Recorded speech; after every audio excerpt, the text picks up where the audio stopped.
The real men in black, they work for the Air Force Special Operations Group out of Fort Belvoir, and they are the real men in black. These are special intelligence officers, specially trained. In fact, there's a special unit within the Air Force Intelligence Service. It's called Section K, and these men and women are sheep-dipped.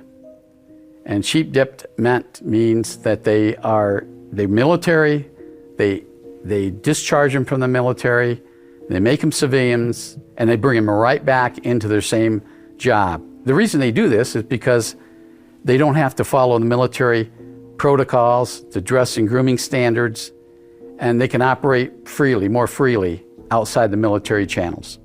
Tell us a little about their history and how they first appeared. Back in the 1950s, when the Project Blue Book was occurring, there was investigations going on both overtly and covertly within the intelligence service. Most of the overt investigations were done by Air Force intelligence officers, one of them being my uncle, Edward Doty.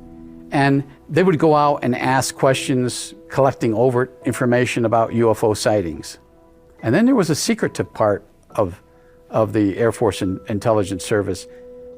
The Air Force Intelligence Service had field operating units, and they started in the 50s, and they're even more prevalent even today. What was their main agenda, and who did they actually, work for, or was it multiple three-letter agencies? Their mission was to go out and collect the secret stuff, the secret information about UFO sightings or a UFO incident that occurred, to collect photographs or debris, or get statements from people, examine the area where a UFO was sighted or landed, collecting evidence that's on the ground. And this was all covertly. So in order to covertly collect, they had to have disguises.